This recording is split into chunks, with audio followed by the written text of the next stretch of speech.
Well, good afternoon, good evening, folks. Thank you so much for joining us tonight. My name is Seth Spencer, and I am the Teach Climate Network Coordinator for Climate Generation, which is the host of this workshop series on best practices in climate change education. Thank you so much for joining us. Feel free to introduce yourselves, where you're coming from, what you're teaching, all of that. But because we have such an awesome presenter tonight, I do want to pass it over to Jamie right away so we have time to hear from him and also a little bit of time for sharing. And then hopefully we'll have some time for question and answer at the end. But I'm going to turn it over to Jamie, and thanks so much for being here, everybody. All right. Well, welcome. My name is Jamie Madson. This is kind of a strange title for this presentation, Thin or Thick Crust. Trust me, there's a reason for it. I'm going to force you into a decision in just a little bit here. I am a middle school educator in Minnesota, about 25 miles west of the Twin Cities. We like to call ourselves First Ring Rural. So we're just on the edge of the cities, more rural than urban. I am also a curriculum coordinator for our district.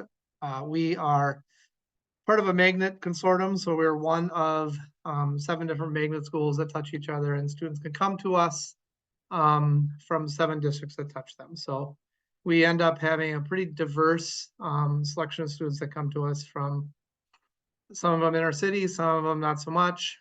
So it's a nice mix for us. So I've been doing this gig for this is now my 12th year doing this gig, and my 12th year teaching, for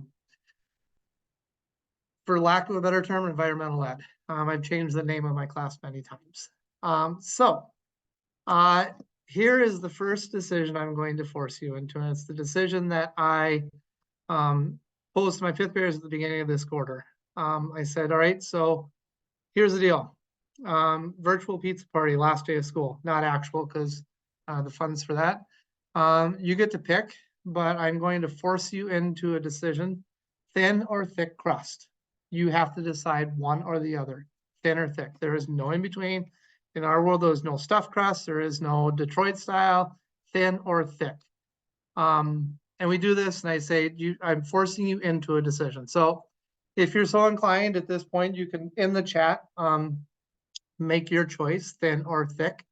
And again, you get one of the 2 options. You do not get to pick any one or the other. So I see thick for sure, lots of thin. Shockingly enough, that very anecdotal information that the kids usually lean on thick crust, which I would not anticipate. So after they've made their choice, usually it's me and a couple of kids and then everybody else over there. I say, well, here's the deal. If you're not standing in thin right now, you're wrong. And I leave it at that. And like, what do you mean I'm wrong? I'm like, you're wrong. And this is not a discussion we're going to have. You're just wrong. Oh, okay, cool. End of class. The pizza analogy comes up a number of times during class, and we'll talk about why we're having this discussion as we move through this. So with that being said, let me see. Oh, though it takes 2 thins and that's pretty funny. All right, next slide. Where is it? Okay. So where this comes from, if you have not accessed the guidelines for excellence in education from AAE, I would highly suggest doing that. It's one of the best things I've seen come out in a number of years. It's very, very well done. And this particular standard is one that I lean on quite a bit. I'm going to go back to that. Oh, geez, I just unshared my screen. Oh, I'm still screen sharing. Come on. Oh, Zoom. All right, sorry, here we go. Come on. There we go. Working with flexibility, creativity, and openness. I lean a lot on this in my class. Learners demonstrate active listening, tolerance, adaptability, and openness as they work with others to gather a range of perspectives and information. It's a lot for 5th graders to think about and talk about. But it's one that I like to really break down, and we do things kind of by how they're labeled here with the colored text. The first thing we will work on is active listening. And we talk a lot about the fact that in this current situation that we're in, there's a lot of people who just aren't really good at listening, period.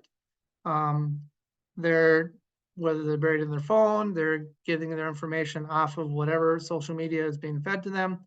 They're not good at listening to each other. And we actually practice active listening.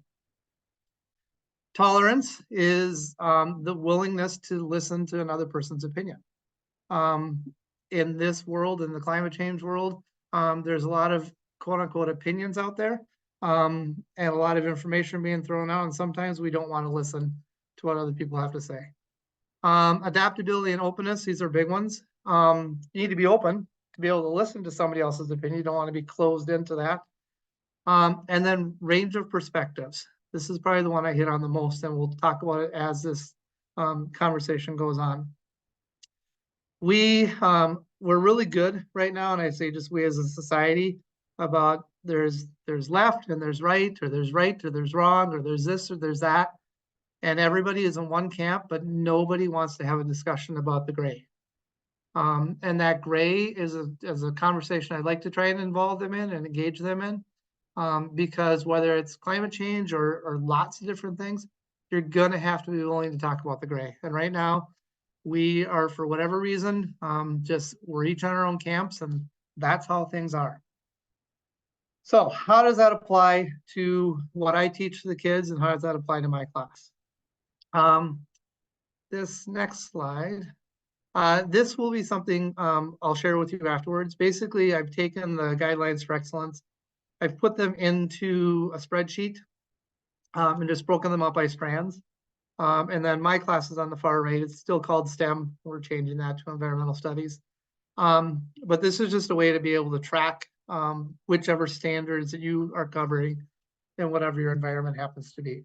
I should go back and mention that there are, I believe, 5 different versions of the guidelines for excellence. K-12 education is just one of them. There's a number of other venues that guidelines for excellence talk about. All right, so throughout this presentation, you're going to see a number of different quotes from my kids come up, and they asked me today if one of the kids asked me today, did my quote make it into the presentation? I was like, well, tune in at 5, you'll see. I don't see any of them here. I didn't anticipate that, but how did this happen? I was going through a colleague today. She said, I don't think you really need to do this part because they know. Well, let's just very quickly set the scene, just so we're kind of on the same playing fields. This is another slide that I share with the kids a lot. Calvin and Hobbes, personal opinion, greatest comic of all time. But this is the perspective on a lot of kids they're thinking about, whether it's climate change in the environment, it's we're cutting down trees and we're littering. And that's kind of where they're at. So we come back at them. I'm like, okay, so let's talk about cutting down trees. Is it always bad? Yes. Well, is it though? What's your house made out of? Well, wood. Oh, okay. So is there a reason sometimes to cut down trees? Well, yeah, I suppose. All right. What do we need to do instead then? Well, I guess if we're gonna do it, we should do it responsibly. Yep, you're right. And they always lean on littering. Littering is the big thing. And wherever that has come from, that's how they kind of, climate change and littering are also one and the same with them. Again, these are 10-year-olds that we are speaking of. All right. We get a lot with the kids of the I didn't do it, and not just in general. If you deal with children these days, there's a lot of I didn't do it or it wasn't me, even though you can say to them, I watched you do it with my eyeballs. Didn't do it. Okay. Well, in this case, they're sort of right. Couple of different slides, and these come from Climate Central. Like the guidelines for excellence, if you're not using Climate Central, please do. Their stuff is amazing. It fits really well in Google Slides / PowerPoint / whatever you're doing. They are searchable by area, so you can get them very specific to your wherever you live. And they're just very well done. So this was just yesterday. I went very briefly through these slides with the kids, just talking a little bit about global temperature rise. And we showed this one, and then one more I'll show you in a second here. when I showed this one, and this is the first time I had thought about this, and actually I didn't think about it, was a student. That student looked at those years, and again, I have 11-year-olds right now, and he said this. He goes, you know what? I've lived through all of those. I was like, say that again, because hold on. Wait, you're 11. Like, holy mackerels, you're right. You have lived through all of those. And I'm preaching to the choir here. This is their reality. They don't know any different because this is what they've lived through. So you have to kind of look at things through that lens as you're discussing climate change and the environment and all things related to that. So moving right along. On the how did we get here? And these are just a collection of the slides I use in class, FYI. The 6th grade version of my class, we work through the fossil fuels versus renewables. Renewables, we try to look at pros and cons of each because none of them is the perfect solution. All of them together are probably, but there's going to be pros and cons of every single one of them. I show this because when I first started teaching climate change, I was guilty of the kind of sad polar bear existence approach. And you got a lot of kids who are like, oh, but I've never seen a polar bear. You're right, neither have I. I mean, there's one at the zoo that kind of walks around in circles, but I've never seen one in real life. I've never been to the Antarctic. So you're right. How does this affect me? This one bring up, and I didn't put this slide in here just because the student said to me today, but it ties right into this. It was before class, and she's like, hey, can I ask you a question? I'm like, sure. She said, so here's the deal. Your forefathers handed you this earth, and it wasn't like amazing. And now you've really kind of messed things up, and you're handing it to us. How is that fair? I was like, I have nothing right now. I don't know. I'm sorry, I guess. Was all I could really say. And this student is very passionate about all things environment. But that's the lens that they're looking through. They're looking through, oh, well, great, here we are. Fix it. So that comes back to the how does it affect me? And if you deal with children the age that I deal with, there's a reason the me is in bold or in yellow right now. That's where they're at. Their world is kind of the 4 feet around them, and they're very much into just their existence. And over the years, the climate change piece has been tough to really peg in on how does this affect me until this past summer. So I've talked a lot about weather or severe weather, extreme, weather effects over the years. And kids kind of get it, but don't really like, yeah, so there's storms and they're bigger, but I don't really know any different. And there's weather versus climate. Yes, I get it. Weather is the stuff that is happening right now. Climate is, over a period of time, but also I'm 11. We talk about drought, hurricanes, all things related to climate change and how they're more extreme than they used to be. But again, they don't have any experience with what they used to be was. Until this past summer, when all of a sudden their soccer games started to get canceled or their baseball games started to get canceled. I'm like, why'd your game get canceled? Oh, well, there was an air quality warning. I'm like, what? Well, an air quality warning. Like, what does that even mean? Like, this is now personally affecting. I didn't have my game tonight. Was there a wildfire going on here? No, they're in Canada. But because of that, that personally affected them. And now they're like, well, something needs to be done about this because I missed my soccer game. I'm like, you're right. It took that to get there, but you're right. So, another, and not necessarily climate change related, but definitely environment related. We talked a little bit about light pollution. Light pollution, just in terms of, you ever seen the Milky Way? The answer for 99% of the kids is no. And if the answer is yes, it is usually I saw them at the cabin or I saw them in Montana. That's kind of where we're at. So yes, this is a piece that they're like, well, it wasn't me. All right, which leads us to my class. With my class, and what we try and teach at school, we break it down into three very general, I guess, perspectives. Intention, and this could be climate change, this could be anything that you would do in your life. Intention is the why, it's why you're doing something, okay? Interaction is the how, and impact is what is the long-term impact of your actions. We use this across the board. We use this for behavioral stuff. Well, what were you doing? Well, I was flinging my binder around in the hallway. Well, what happened? Well, it hit this other kid. What was the impact? Well, he's crying, I'm in trouble, and now I have to call my parents. That lens could be put on just about any conversation we have. Which leads us to something very physical that we're doing at our middle school. And the quote by the student is, I'm like, why are we doing this thing? Then the student said, well, we need to save that bee. Oh, okay, what does we need to save that bee? Well, we're in the process of trying to restore a prairie, or I guess install some restored prairie on our campus. It was a long process getting there. It took me probably 5 years to convince buildings and grounds to get there. There was a lot of, it's going to be ugly. Yes, it is. It's going to take a long time. Yes, it is. But we finally got to the point where, well, I wrote a grant for it. So it didn't end up costing any money to the district, and they're kind of on board. Well, the way I wrote the grant, and I know you don't know where our building is, but we're built into the side of a hill. So our whole campus is just a bunch of hills.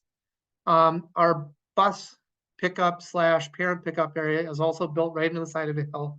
And every single day I have parents picking up their children in front of this great big hill that was been turf for a really long time.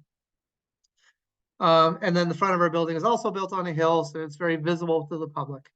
Well, when I wrote the grant, there was a couple of different reasons for doing it. One, we talked about there's a habitat corridor that we're trying to establish between a county park here and a county park there. And the rusty patch bumblebee was the particular species that we talked about moving from one habitat to another. And the way I explained to the kids is, well, if rusty patch bumblebee is hanging out with his family at this park, wants to go to this park, it's a long flight. This would be a great place to stop and hang out for a little while. That being said, when we planted this prairie, which was just this past summer, it's going to take 4 years for this thing to look like even anything decent. Ironically, it also takes 4 years to get a middle school child through middle school. So we use this analogy. Our 5th graders come in.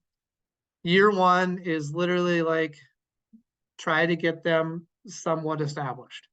There are going to be tons of weeds. They're going to have to try and figure things out, but they're kind of floundering, which is what our prairie will look like this summer. It's going to be mostly weeds.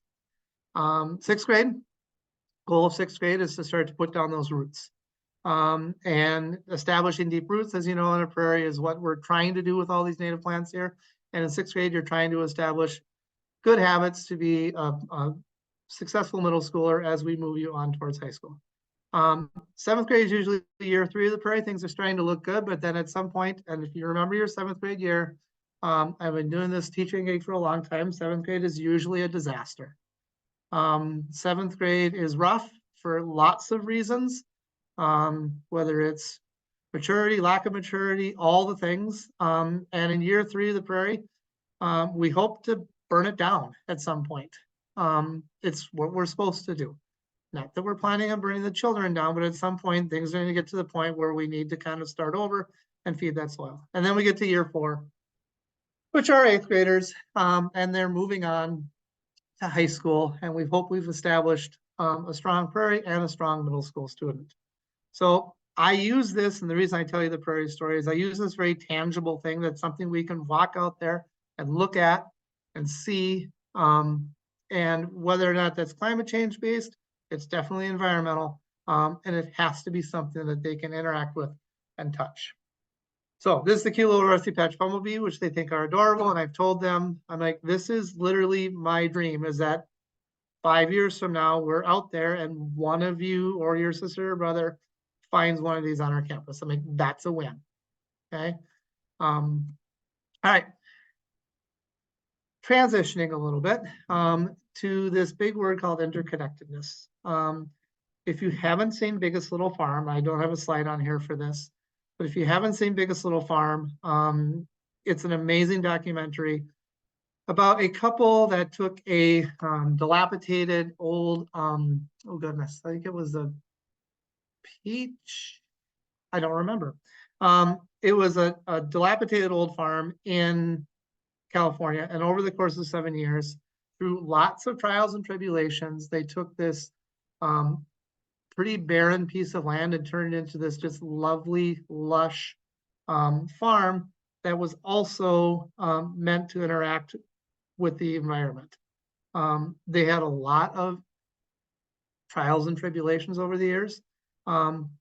But at the end of this, after 7 years, and I'm paraphrasing this quite a bit, they had a farm that was able to live in sync with the environment.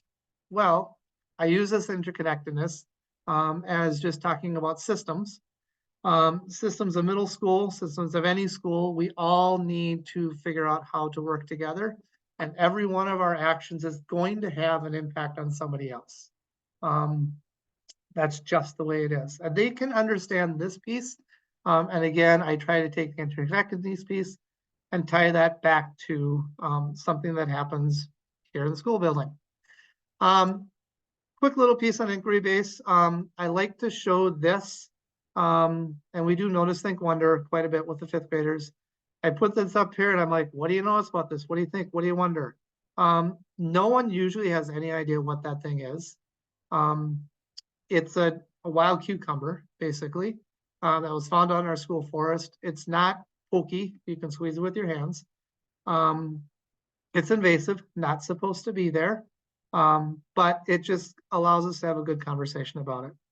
I use other notice, think, wonders. This is, we talk a little bit about, and again, we go back to their idea of climate change and littering are kind of one and the same. So we just use this as a discussion, and it's more than just, the straws on the beach and the turtles. I do every day bring up historical weather data for them. This I just pull off the CARE 11 weather guide calendar. They do start to see trends, which is interesting. There's a chunk of time that's right at the beginning of the year. So I believe it's in September, October, where for 5 or 6 days straight, the high was in the 1930s or late 1930s. And it takes them about 4 or 5 days to get there. Like, why is it always in the 1930s? I'm like, I don't know. Let's go back and look. And they do start to pick up on this. So I just continually hit them with that. All right, which gets to the that's not fair piece. And this is kind of the crux of my whole class over the course of 2 years. And I'll kind of walk you through how I like to present this. So this was actually spoken by a student last week when I kind of took something that they'd been doing for the course of the semester and then started the quarter and said, well, here's the deal. And I'll explain it a little bit. The project we call is called My Place. And my place simply means that I want you to come up with a place in the world, has to be in the outside space, this is your place. It could be your backyard. It could be your cabin. It could be the cabin you go to every summer. It could be grandma's backyard. It doesn't matter to me where it is. But this is the place to you that is the most important place in the entire world, outside. You're going to put a presentation together. You're going to talk about this. You're going to tell us why this place is so important to you. Okay. My place, I give them an example on this. My place is this place called Camp du Nord. It's up in northern Minnesota. It's a YMCA camp up in northern Minnesota. And our family has gone there for, let's see, my daughter is 16, for the better part of 13 years. We went there every single summer with another family. It was integral to our upbringing, so to speak. I have water on here for what's coming up next on my place, but I kind of go through my place. I talk to the kids about why it's important, all the family memories we've made there, all the outside piece, all the things, okay? I go through that whole thing. I have them do their presentations, and then we get to here. I'm like, hey, so what if? They're like, what if what? Like, what if this place that you was so special to you was in a little bit of danger? Like, what are you talking about? I said, what if this place that you were that was so special to you, they were thinking about doing some mining in close to it. Well, what's the big deal? Well, maybe it's not, but it could be. And so I go into talking a little bit about copper sulfide mining up near the boundary waters. My approach with the fifth graders is they're at the fifth grade level. They're very much, I'm very surface level with that. Like something bad could happen. Could be fine, or something bad could happen. What are they mining for? Well, they're mining for precious metals. What are those, like gold? I said, maybe, but also like copper and nickel. Where are those? Well, in that phone that's in your hand. Oh, well, what do we do? Well, we could stop using the phones, but I don't think that ship seems to have sailed. Okay. So then they go into the, well, can't we just do it somewhere else? Sure. So NIMBY then is what you're talking about. What does that mean? Not in my backyard. Oh, yeah, somebody lives at that other place that you're talking about. So now we come back to the multiple perspectives piece. If we're going to have a discussion about this, and fifth graders aren't necessarily at this level. My eighth graders are, and just finished up something like this. They just finished up a debate, and we try to look at this from 4 different perspectives. You've got friends of the BWCA. People are like, absolutely not. This is the most special place on earth. You shall not. Polymet, this is a little old slide. Now it's called New Range. Basically, the miners, or the mining companies, I should say that better. Residents, people who live there, okay? People who live in and close to the boundary waters who maybe need a job. Maybe their town does not look like it used to look back when mining was very popular, and this would be a financial boon to the city. And then tourists who like to visit there. This lens you can use for lots of different topics, and they'll get there, but it's a lot for them to start thinking about, like, well, okay, cool, so we don't mind. Yeah, but what about that family who dad lost his job, really could use that job at the mine? What about that? And what about that? And now we get into talking about the gray again. And that's when you go back to the multiple perspectives piece and talking about climate change or anything environmentally related with them, you have to look at it from multiple perspectives. I threw this slide in here because for whatever reason, this has become the hot button topic in my room is electric cars.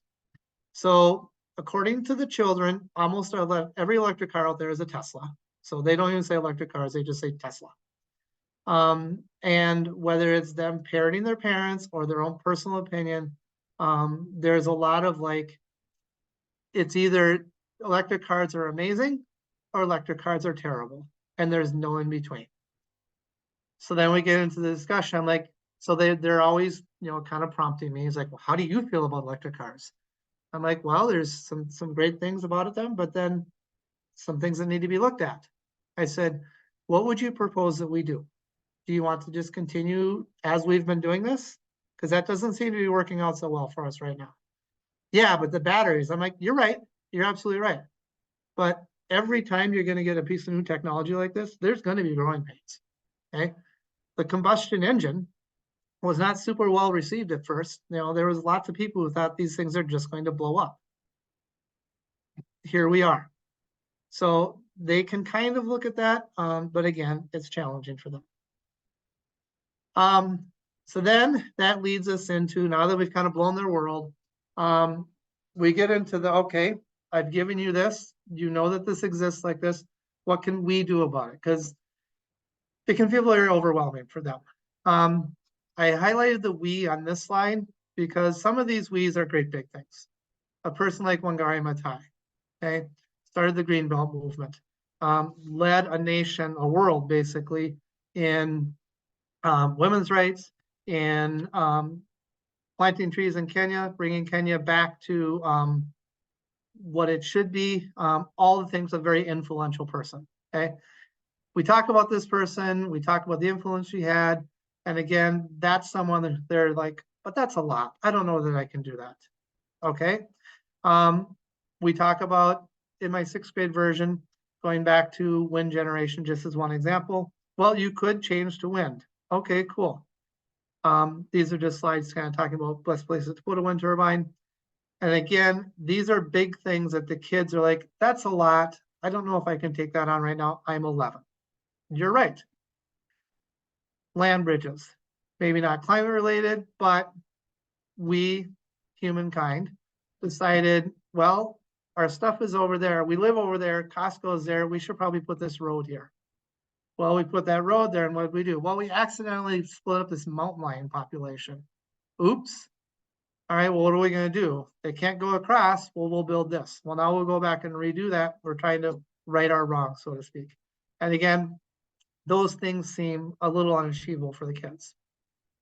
So then we get to the what can I do about it? I said, well, there's a lot of things you can do about it. We talk in my class about living a zero waste lifestyle. What does that mean? So we show some videos about zero waste, and I'm like, that's a lot. Maybe a zero waste lifestyle is a big goal that maybe someday I'll get to, but there's little choices you can make. What if, and there's always a water bottle sitting on someone's desk. There's usually always a reusable water bottle and a single-use water bottle sitting out there. I've never taught when there wasn't one of the two for me to use as a prop. So I usually have them both. I'm like, so you've got this lovely, usually it's a Stanley now. You've got this lovely Stanley, and then you've got the single-use water bottle. I said, what choice could you make there? Well, we could move to all Stanleys or some sort of, yes, you could do that. I said, when you take this single-use water bottle and you put that into the waste stream, I need you to know that you have just made potentially a 100 to 1,000 year decision. What? Like, yeah, that's the choice you just made. Well, should we recycle it? I'm like, yes, also an interesting topic to talk about. Because, yes, recycling, awesome. Do you know how much of that recycling is being actually recycled right now? And I've heard different figures, but 11 is kind of the figure that I use. It's not a lot. Oh, what do we do then? How about we don't buy those? How about we try to eliminate single-use plastics as much as possible? So that's something that they can do, okay? Could they transition to a plant-rich diet? Absolutely. This is the other hot button topic. If you say vegan in a middle school classroom, they lose their minds. Vegan has become, for whatever reason, just the anti-vegan. You're vegan. Like, what are you upset about? Well, they're vegans. Oh, okay. What does that mean? Well, they don't really know. And so let's talk about some of the benefits. Well, I eat meat. Awesome. Cool. So when you make those choices, just know that there are other options that you could make. And again, they're 11. They don't necessarily always think all the way through that. But these are little things that they can do. They don't have control over, mom and dad bought a Suburban and drive them to their baseball game 2 hours away. They don't have control over that. But they do have control over these things. This is just kind of random. We talk a little bit about phenology just so I can say, hey, here in Minnesota, and again, these are borrowed from the weather guide calendar. Here in Minnesota, this was, I think it was first week in December, second week in December. The sea smoke comes out there. It's just me exposing them to different things. I can't take them to Duluth, but I can talk to them about it. Another where we're talking about official freeze up for lake. Well, this winter was a great time to talk about that. My lake never froze, or it did freeze. It only froze for a month. It's opened back up again. Did you get to go ice fishing this year? No. I don't have a slide for this, but this is another good way of approaching it. When you're talking about climate change, at least where I currently live, there's a lot of quote unquote anti-climate change sentiment out there, but there's not a lot of we don't like to hunt and we don't like to fish out there. And if you can hit on that, like, yeah, we didn't even get to put the big house out this year. I'm like, I know, wasn't that weird? Yeah, it was super boring. I couldn't even go ice fishing.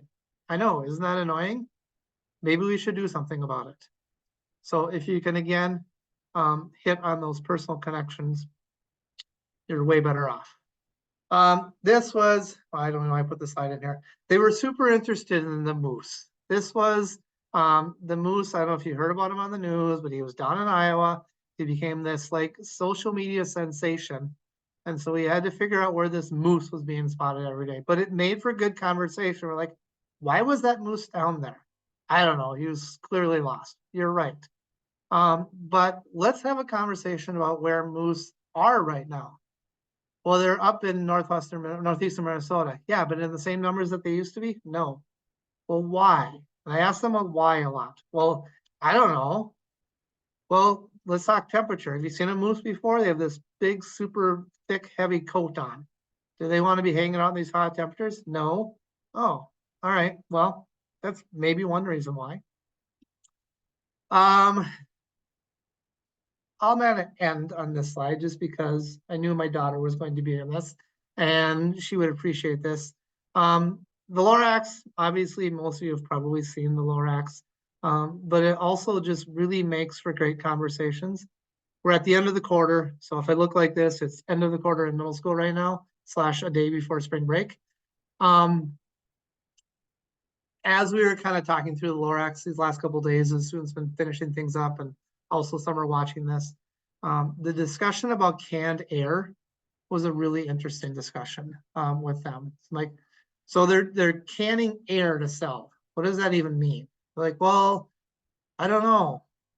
Well, why would they be canning air? Well, because all the other air is bad. Well, how did that happen? Well, it happened because of this. Do you find it ironic that they're putting this air in plastic bottles? Yeah, that is super weird. So again, it just makes for great conversations with the kids. With that, I knew I would talk a lot, which I did. I would love to take some questions. This is my email. I'm sure Seth will probably send out these slides along with the links that I talked about, the Guidelines for Excellence link, and then I will send a link to the Climate Central stuff also. With that being said, I would love to hear from any or all of you about what you deal with, whether it's with middle school children like I deal with, youngers, high school, or maybe you're not in a formal education setting, maybe you're somewhere else. How do you, quote unquote, make people care? Because that's the biggest piece for me, is trying to get it to be personal for them. So with that, I will take any questions or thoughts or comments.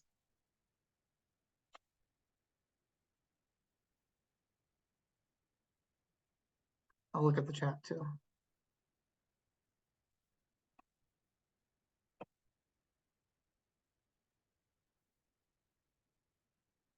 Danielle, yes, that is Deep Portage's observation tower. Well, as folks possibly formulate their questions, I just want to shout out Jamie. Thank you so much for sharing some of your tricks and tips to actually get middle schoolers to care and engage about anything.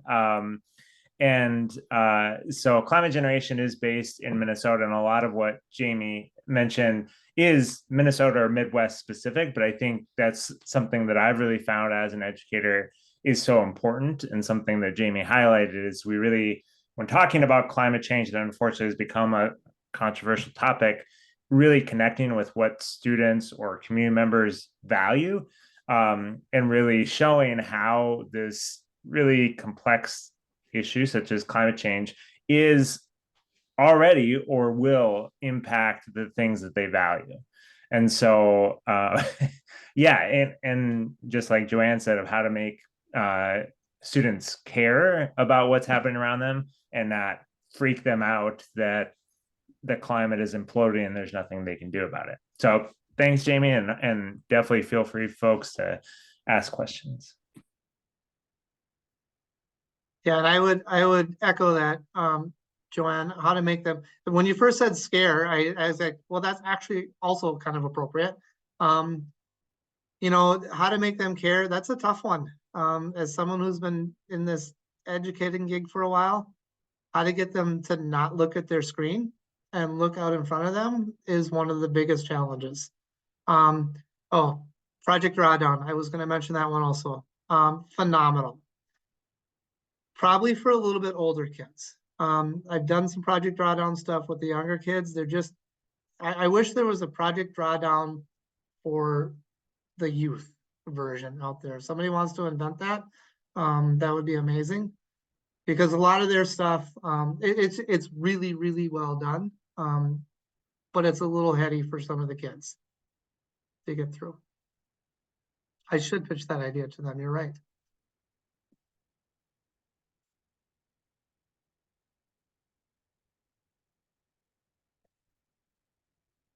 Have you ever had a situation where like kids come with these ideas that their parents have really ingrained in them, especially like living in more rural cities, and then yeah, I think that you do a great job of showing from all different angles, but I wonder how kids like previous biases and parental guidance plays a role into like how they're able to formulate their own opinions.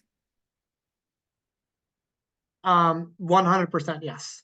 I can think of a couple of students just this year, and I had them as fifth graders, and I knew they were going to be coming in hot because I know how they feel about the made up thing that is climate change.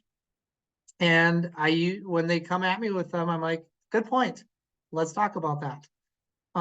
They're always kind of trying to poke the bear. There was one, we were talking about wind generation, offshore wind generation. And he's like, well, you know that all those offshore wind generation windmills, they just leak oil into the ocean, right? Like that's all they're doing. I'm like, where did you get that information from? I'm just curious. Well, here. I'm like, okay. All right. Well, did you vet that out? So yes, they are parroting their parents to some extent. If you try to get into a back and forth with them, you'll never win. If you say, good point, let's talk about that. And I think it kind of frustrated the students a little bit when they weren't able to get me to like, no, you must do this. Or, you know, those windmills kill birds. Yes, they do sometimes. That is a problem. It is something that should be looked at. Or, do you know what they do with the blades when they're done with them? I'm like, yeah, right now, they're kind of stacking them up. Do you want to invent a version that we don't have to like stack up right now? Because that would be great. So try to not just go back at them, try to turn it into more of a discussion. Yeah, I think that's a good point because you don't necessarily come in with like, this is the truth or this is like how you should feel. It's like looking at it from all angles. And like, as we all know, like there's no guidebook necessarily for how to go forward. And I think that empowering kids to come with their own opinions, and that's great. And to have people validate that and not just like scoff off at like, oh no, they don't kill birds. And to validate that, but then also to be like, okay, yeah, but like, what's the solution to that? Right. And I tell the kids, I'm like, everyone, you are entitled to your opinion. Everyone gets an opinion. That is your right, 100%. I said, but if if you don't have reasons behind your opinion, then you're just yelling. And that's why we're where we're at right now. Okay, so feel how you'd like. If you feel that way about electric cars, sure. But your reason can't be they're bad. You need to have reasons for that. And that is fine. We all get to have our opinions, but you need to have reasons.